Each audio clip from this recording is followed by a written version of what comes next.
ჩვენ ამ კვირაში ვიხილეთ რამდენიმე მასშტაბური მანიფესტაცია ევროპაში, კერძოდ ბრიტანეთში და საფრანგეთში, იყო ასევე მცირე აქცია გერმანიაში, თუმცა ფრანგულმა და ინგლისურმა მანიფესტაციებმა გარკვეულწილად მიიპყრო მსოფლიოს ყურადღება.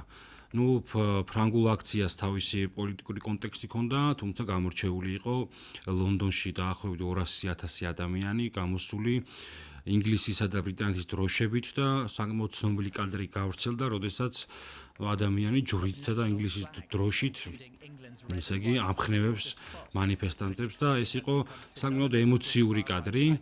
ბევრი ადამიანისათვის, ვინც რაღაცნაირად გულშემატკივრობს ევროპაში კულტურულად მემარჯვენე ძალების გაძლიერებას და ყოველ შემთხვევაში არ ეთანხმება იმ ლიბერალურ დომინანტურ იდეოლოგიას, რომელიც გაჯერებულია დასავლეთ ევროპა და მეტიც ცდილობს, რომ აი ამ თავისი პოლიტიკური იდეოლოგიის ტრანზაქცია განახორციელოს მთელ მსოფლიოში.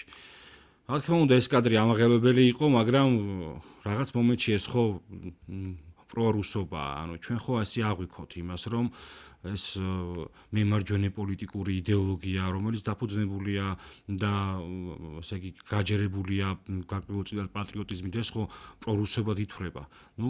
რამოდენიმე წლით უკან ცალსახად პრორუსობა იყო, თუმცა დღეს შეიძლება სოფლიოში შეიცვალა ლიბერალური დღის წესრიგი და გაიღვიძეს ისეთმა ძალებმა, როგორიც შეიძლება იყოს დონალდ ტრამპი და ასე შემდეგ. მაგრამ აქ მაინც შიგადაშიგ ისმის ხოლმე ხმები და ეს არის ჩვენი გადაცემა პოლიტიკის ეკო და დღეს სწორედ ამაზე ვისაუბრებ პრორუსობაზე, რომელიც არის რაღაცნაირად იარლიყი, თავარი აფიორა, რომელიც არათუ ხელს უშლის დაუშვათ რუსული ინტერესების გაძლიერებას და გატარებას, პირიქით ხელს უშლის დასავლური ღირებულებების გავრცელებას და მისდაბი საზოგადოებრივი ნდობის გამოცხადებას. მოკლედ, ინგლისში საკმაოდ პოპულარული აღმოჩნდა ესეთი პიროვნება ტომი რობინსონი, რომელიც სრული რეალური სახელი ეს არ არის, თუმცა აი ამ სახელი გვარის ქვეშ ყოფი პიროვნება, რომელიც ცდილობს, რომ ანტიმიგრაციული პოლიტიკური რიტორიკით მოიპოვოს ხარდაჭერა საზოგადოებაში და როგორც აღმოჩნდა, საკმაოდ დიდია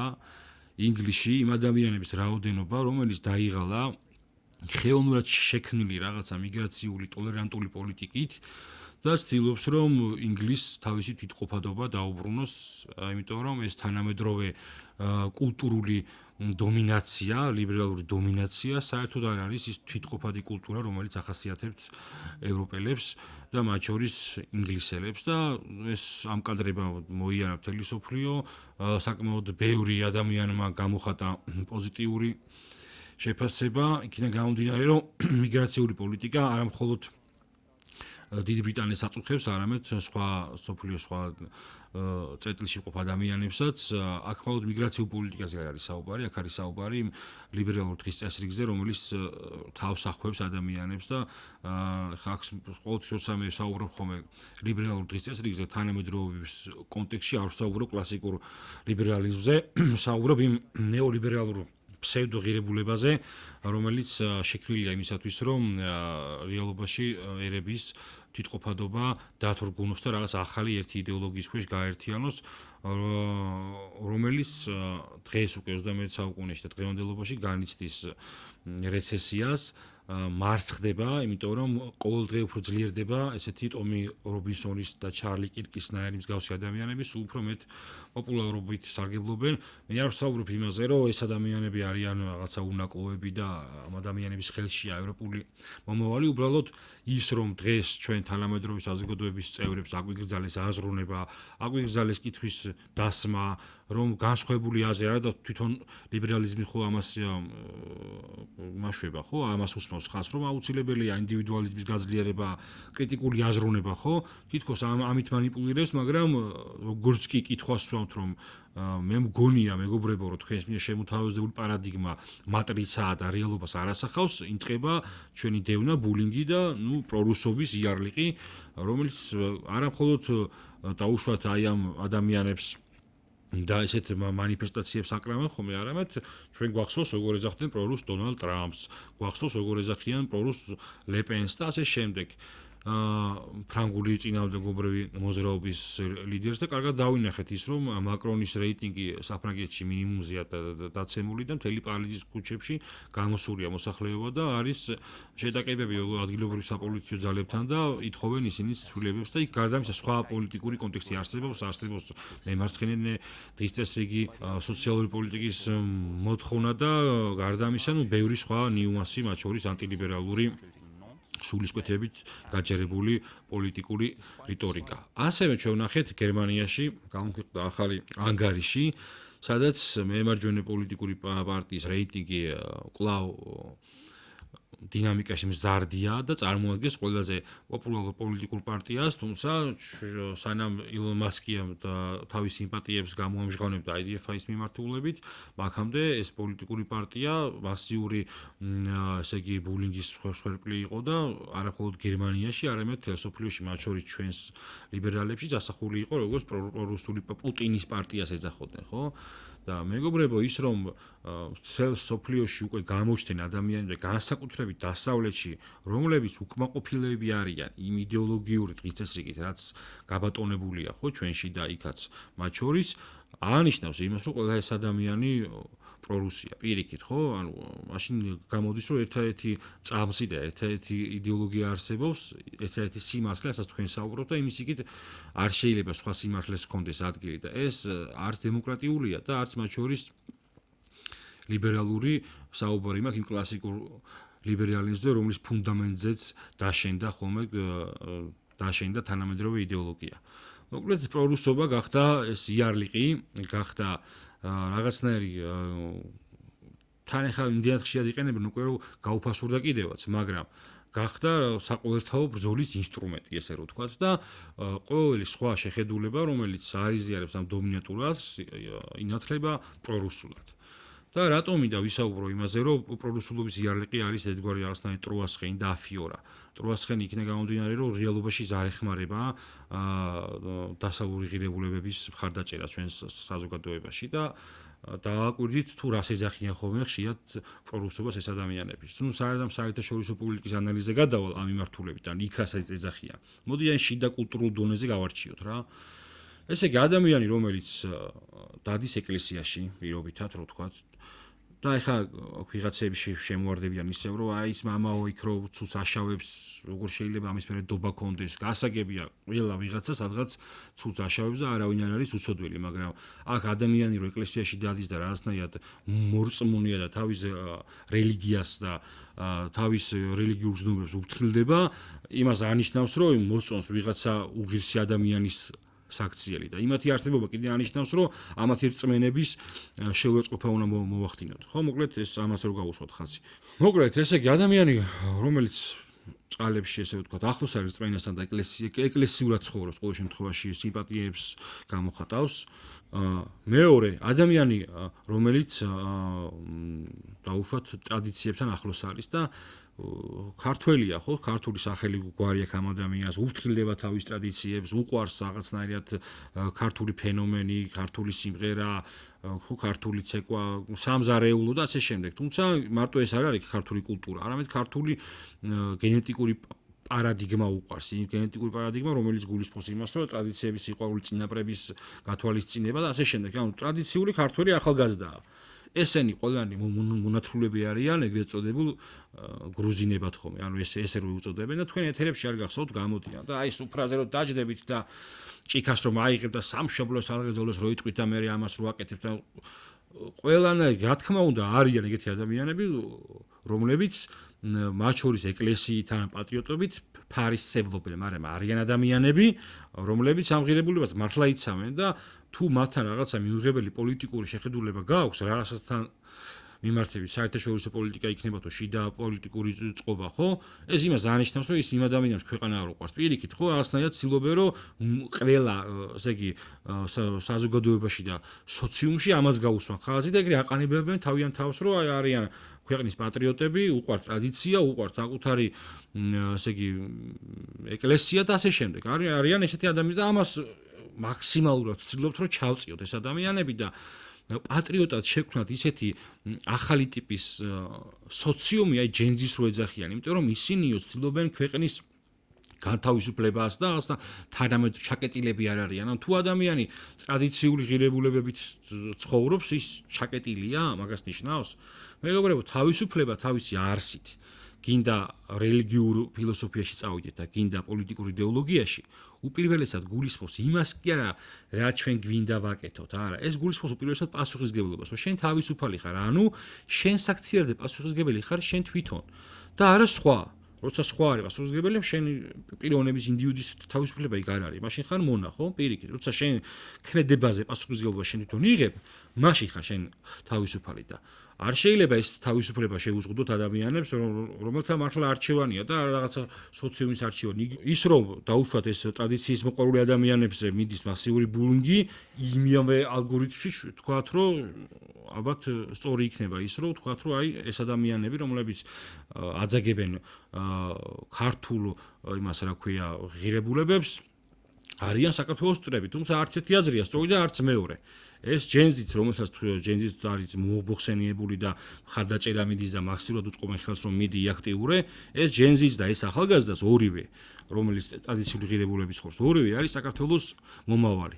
და მათი ურთიერთობით იქნება ჩვენი ქვეყნის ხვანდელი დღე. ასე რომ არ შეიძლება ან ერთს დაუძახოთ უშვერისი სიტყვები, ან მეორეს. საბოლოო ჯამში ესეთი მიწოლა და ესეთი მიდგომა, რომ ყველაფერი ტრადიციულია, პრორუსულია, ბადებს საპირისპირო აზრს. მაშინ გამოდის, რომ იცი რა, მე თუ ქართული ეკლესია მიყვარს, მე თუ ქართული ტრადიცია მიყვარს, მე თუ ჩემი ქვეყანას რაღაცა ის კი ძველი წინაპრების ეგეთი ტიპი ვარ რა, ეს თუ პრორუსობაა, მაშინ ხო არ გამოდის, რომ დასავლეთი ყველაფერს ამჩებს ღირებულებას ებრძვის?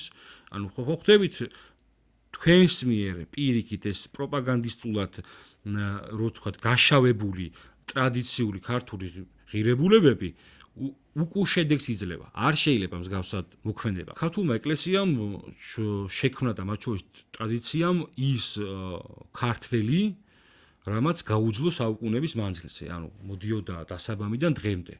და ამის უგუნებელყოფა არ შეიძლება, რაც არ უნდა ძველმოდურად ფიქრობდეს ვიღაცა პირიქით, ხო? პირიქით უნდა ეცადო, რომ ამით ხშირად ხომ ეს ახალგაზრდები, როდესაც ჩადიან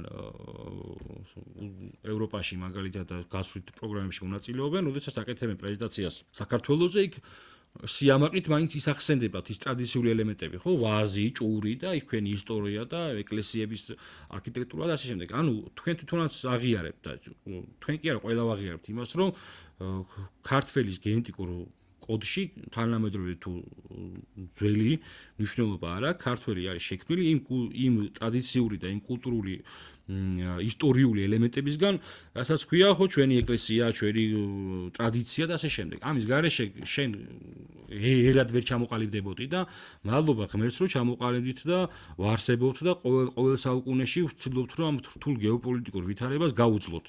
მათ შორის ახლაც. ეხლა რომ გადავიდეთ საერთაშორისო პოლიტიკაზე. ჩვენ, რა თქმა უნდა, ყველანი ქართველები ვართ და ყველამ გამოვიარეთ ეს უდიდესი ტკივილი, რასაც ქვია, უფროსმა თაობამ კიდევ უფრო მეტი გამოიარა და ძალიან ცუდია ხოლმე, რომ უფროს თაობას მიაწერენ. ხა უფროს თაობაზე როცა საუბრობ, რომ აი თქვენმა პოლიტიკურმა ნოსტალგიამ საბჭოთა კავშირისა და რუსეთის მიმართ ძიმე შედეგები მოიტანა, თუ ენა არ გიბრუნდებათ და იმაზე დაფიქრდით, რომ ამ უფროსი თაობის მოტანილია დამოუკიდებლობაც და ყველა ის ქარტეხილი, რომელიც 90-იან წლებში ქვეყანამ გაიარა, ამ თაობამ გაიარა, ხო? რა თქმა უნდა, მაშინაც იყო შეცდომები და ეხლაც არის. როდესაც ჩვენ აი ამ ტკივილებზე ფიქრობთ, რასაც ქვია იგი აფხაზეთი, ოსეთი, სამაჩაბლო პროსტორად აგვისტოს ომის პერიოდი და ყველა ის ტკინეული მომენტი, რასაც რუსეთის და ურთიერთობის პერიოდში ქართულმა ერმა გადაიტანა და არა მხოლოდ 90-იან წლებიდან დღემდე, არამედ უფრო ღრმა წარსულშიც რომ ჩავიდეთ. ეს ტკივილები არ შეიძლება გამოყენებული იყოს პოლიტიკურ ინსტრუმენტად. იმიტომ რომ ჩალსახად რო ავიღოთ ცალკე ეს ტრაგედია, ხო, რუსეთთან ურთიერთობისა, ჩვენ უნდა გვაძლევდეს გამოცდილებას. ეხლა ყველა ცდილობს დაიჭირონ ის ალბათ ის ლიბერალური ბაბლი, ვინც ამას მოისმენს, ცდილობს დაიჭიროს ფრაზები, რომ გამოცდილებას თუ მივიღებთ, ანუ რა გინდათ, რუსეთთან გინდათ, ისე ურთიერთობა და დალაგება და რუსეთის დობა, ამაზე მე არ ვსაუბრობ საერთოდ და არც ჩემს გადაცემაში ამაზე არ მისაუბრია. მე ვსაუბრობ ერთ რამეს, რომ როგორც კი რა გამოცდილებას ქართველმა ერმა მიიღო, აუცილებელია გადაიასროს.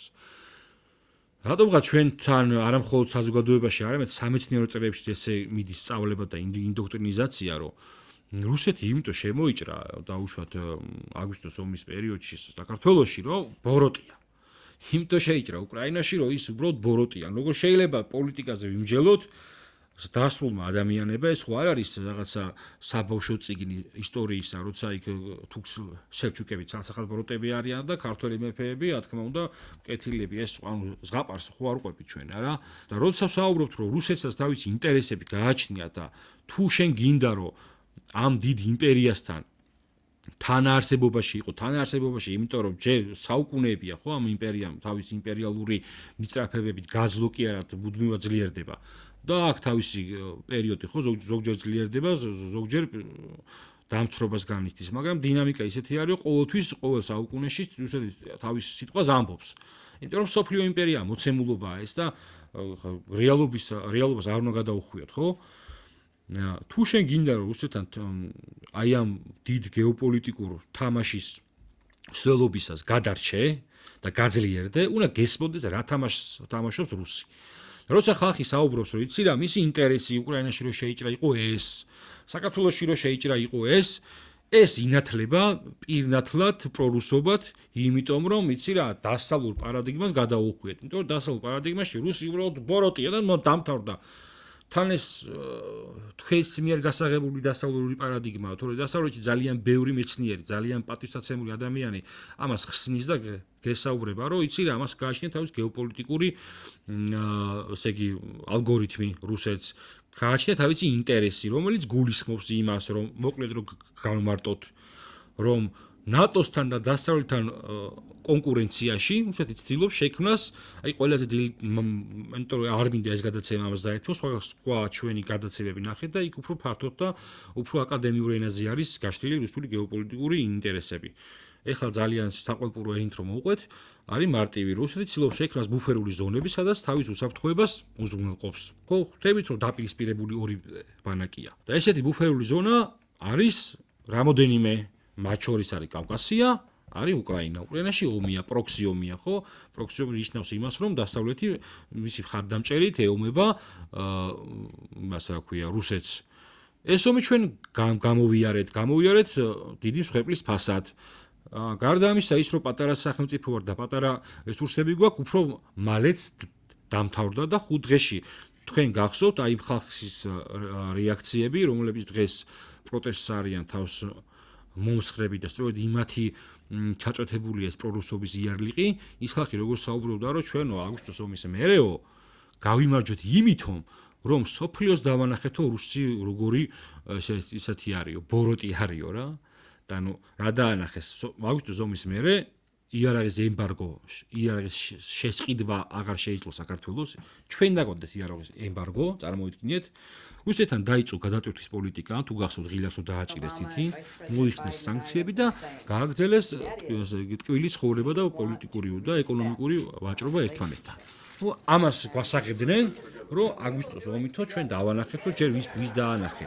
30 წლით ადრე, სანამ შენ ამას დაანახავდი, ცოტა უფრო მეტი წლით ადრე, ორი ეს სახელმწიფო იჯდა და იყოფდა მსოფლიოს ერთად, ხო? მეორე მსოფლიო ომის შემდგომ და ეხლა ამერიკამ და დასავლეთმა არ იცის რუსი ვინ არის და ქართველებმა ვიცით, ეხლა ეს არის ძალიან ესეთი პროპაგანდისტული შეხედულება, რბილად რომ ვთქვათ.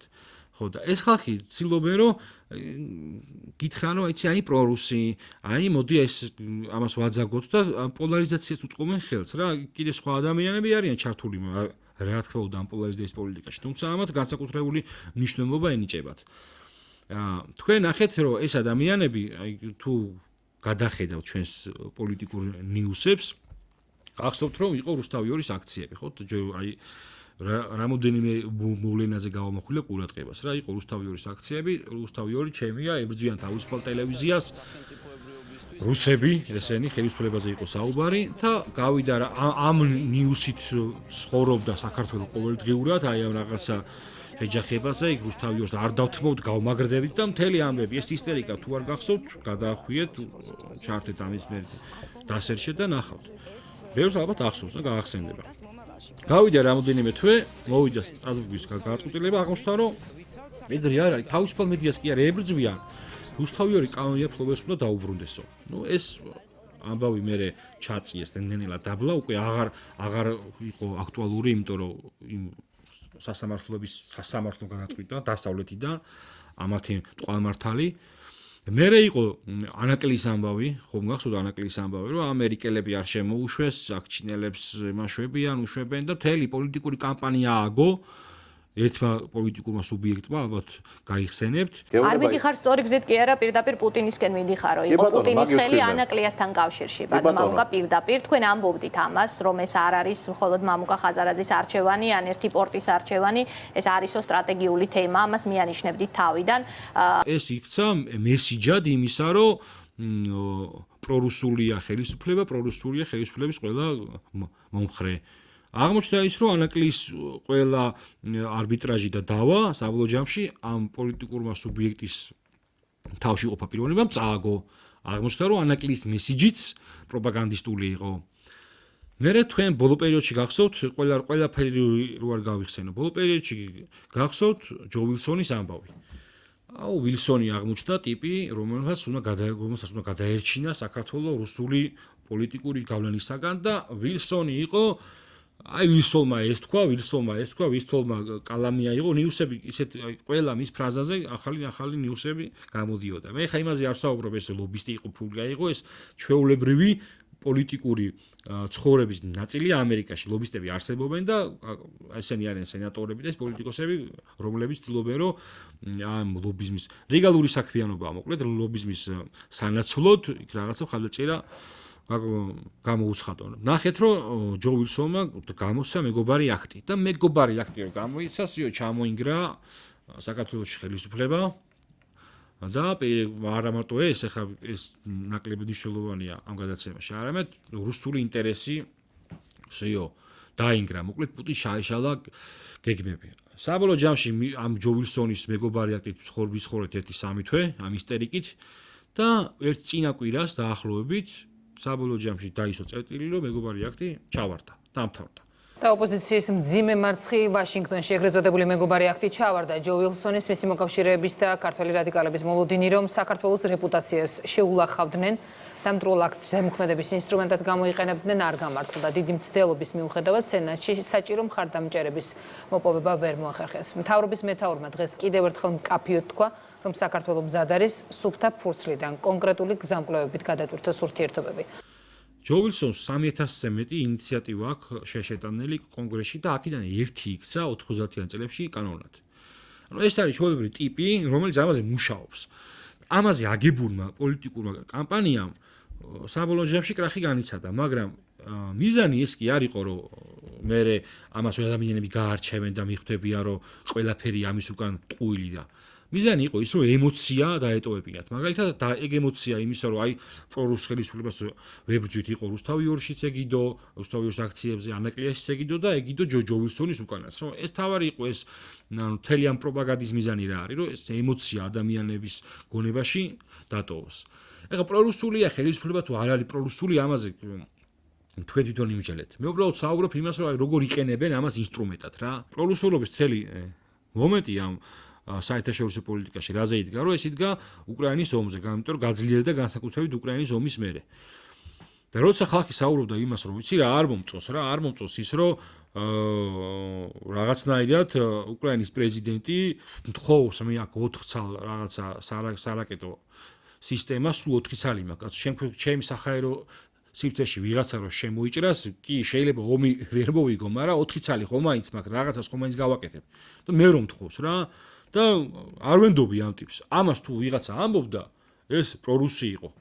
მაგალითად თუ ვიღაცა იქ უკრაინის დეპუტატი რო გამოვიდა და რო ჩაერთო აქ ქართულ ტელევიზიას და კარგი ამინდია აფხაზეთში გასასეინებლათო ამას რო პოლიტიკოსი იძახის. ეს შეიძლება თქვას ვიღაცა გიორგიმ და ვანო სადღაც იქ უბანში რო საუბრობენ, მაგრამ პოლიტიკოსი რო ერთვება, ხო? ომში ყოფი ქვეყნისა აქ და ამ ფრაზას რო იძახის, მე იძახით რომ ეს ოცნების პროპაგანდა არისო და რატო ანუ ამ ამბებს ვერ ხედავდით და ვერ აანალიზებდით, რომ ეს ხდებოდა მართლა და მართლა იყო ამაზე რაღაცნაირად რიტორიკა მაინც ერთი ადამიანი მაინც რო გამოსულიყო და ეთქვა რომ იცი რა არ შეიძლება ამაზე აყოლა და ეს ანტი ქართული პოზიცია იქნება, იმიტომ რომ ჩვენ გვაქვს ჩვენი რთული გეოპოლიტიკური ვითარება და ესეთი რაღაცეები მესიჯების გაჟღერება და მხარდაჭერა დაუშვებელია, იქნებოდა სწორი პოზიცია. და მე შემოტრიალებოდით ქართულ ოცნებას და დაგეწყოთ მე მანიფესტაცია და აქცია და ასე შემდეგ იმ მოთხოვნებზე, რომელიც მართლა არსებობს საზოგადოებაში და არავის არ ეგონოს, რომ ხალხს პროტესტი არ აქვს, მართლა აქვს. უბრალოდ აი ეს რაღაც თავსმოხვეული ინსტრუმენტები ამ პროტესტს აზიანებს და ამას ვერ გებულობთ თქვენ ხშირად და მინდა რომ უფრო რაღაცნაირად მარტივიანი დავხსნა.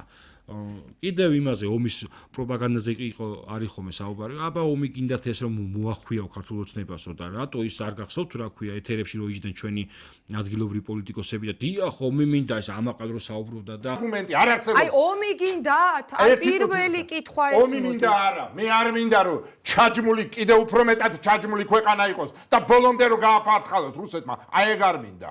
აქციის ერთ-ერთი მთავარი სულის ჩამდგმელი ერთ-ერთი ქალბატონი რო ამბობდა რომ მირჩევნია მე აი ამ სირცხვილით დაწვას ანუ რატო იწებოდა სირცხვილით ნახე რომ საქართველოს სანქციები არ დაუწესა იმიტომ რომ შენ პატარა ქვეყანა ხარ და იმიტომ რომ სანქციებზე დასავლეთი რომ ესაუბრება დღესაც ღვინოში აქვს ბალტიისპირეთს ხო ცნობილია ხო კაცო ქართულ ღვინოზე უფრო ცნობილი ყოფილა თურმე ბალტიისპირული ღვინო მაგრამ დღესაც შეაქვს ხო ანუ რაზეა საუბარი და დღესაც მიდის საუბარი ენერგო რესურსებზე რომ რაზე აწובה ტრამპი შეწყვიტეს რუსეთთან ვაჭრობთ ერთი ხელით რუსეთთან და მეორე ხელით თვითონ ხას უჭერთ უკრაინას ხო ამაზეა საუბარი და ისინი კიდე უფრო მეტად ძლიერები არიან ეკონომიკურად და სხვა რეგიონში მდებარეობენ და მე წინა აზიაში ვარ და ერთ-ერთი ევროპული სახელმწიფო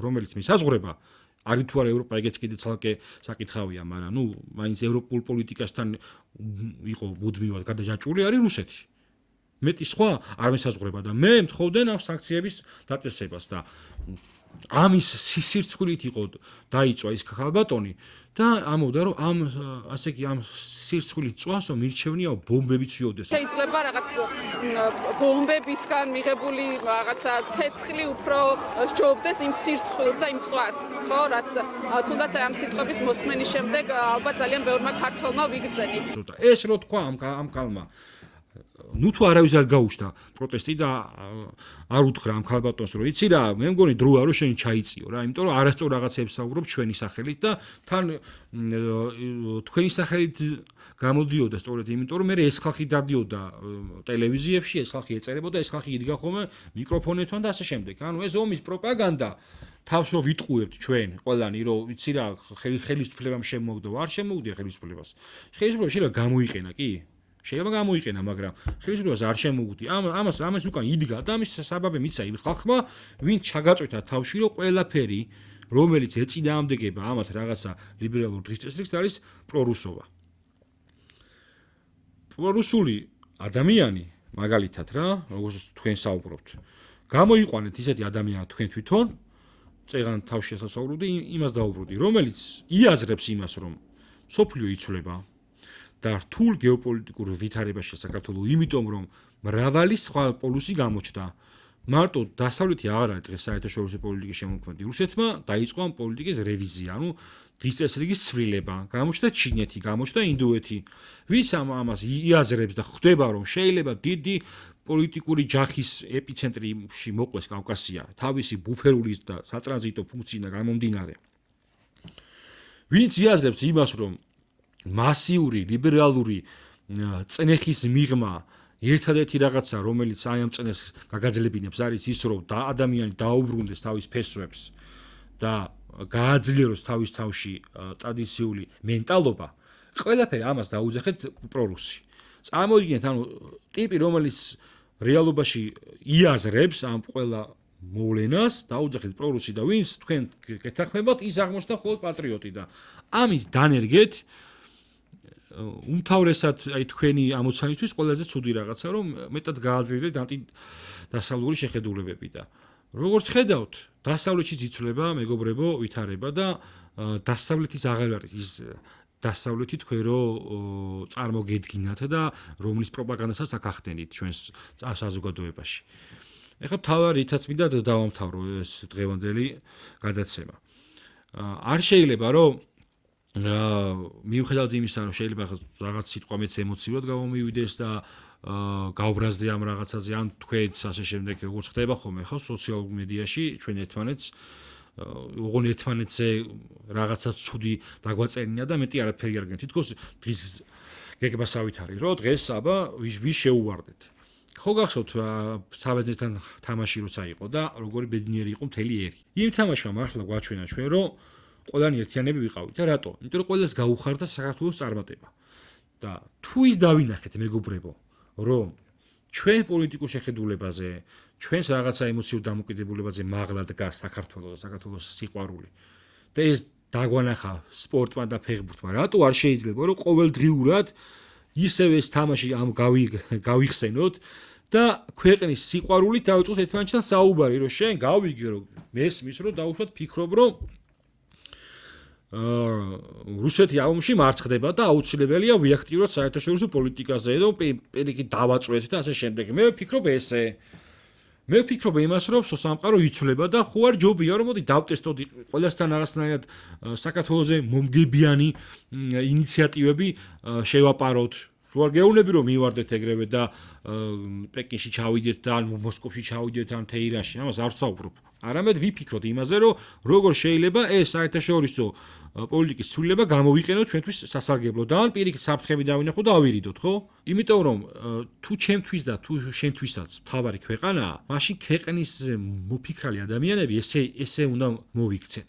არ შეიძლება რომ ყველა განსხვავებულ აზრს პრორუსი დაუძახო რა, მოღალატე ქართულთვის არის ყველაზე დიდი შეურაცხყოფა. აი, ღალატს რომ ადამიანს რომ მოღალატეს უწოდება, იაზრებს საერთოდ რამხელა პასუხისმგებლობას იღებთ თქვენ თავზე? არ შეიძლება. ასევე არ შეიძლება რომ იმ ახალგაზრდებს რომელიც შეიძლება ჩვენთვის და ვიღაცეებისთვის განსხვავებული ვიზუალის მატარებლები არიან, რაღაცა ისეთი დამამცირებელი ფრაზებით მიმართო.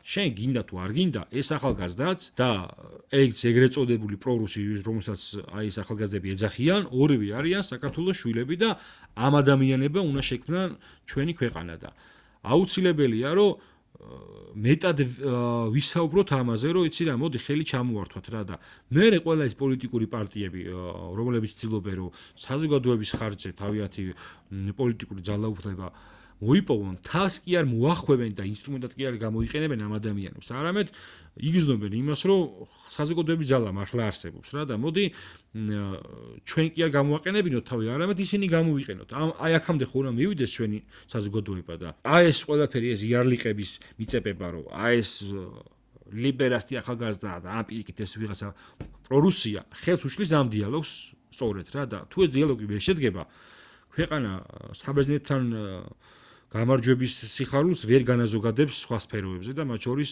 საერთაშორისო პოლიტიკაში და მათ შორის ჩვენი ქვეყნის რეალურ გამარჯვებაზე და არ ვიცი მეგობრებო, მე მართლა რაღაც ჩემი შეხედულებები მაქვს, რა თქმა უნდა, თქვენი შეხედულებები გაქვთ, მაგრამ როგორც ცნობილ ფილმშია დათა თუთაშხიაში, მუშნი ზარანდიასა და თუთაშხიას საუბარი, რომ ჩვენი ბიძაშვილობა ჯობია ყველაფერსო და ჩვენი ქართველობა ჯობია ყველაფერს. დავილაპარაკოთ, ვისაუბროთ და ერთმანეთს აზრი ისე გაუზიაროთ, რომ კია შევარწყობა კი არ მივაყენოთ, არამედ პირიქით ვეცადოთ, რომ იცი რა იქნება მე ჩემი სიმართლე და გემკითხო შენი. მადლობა ყურადღებისათვის.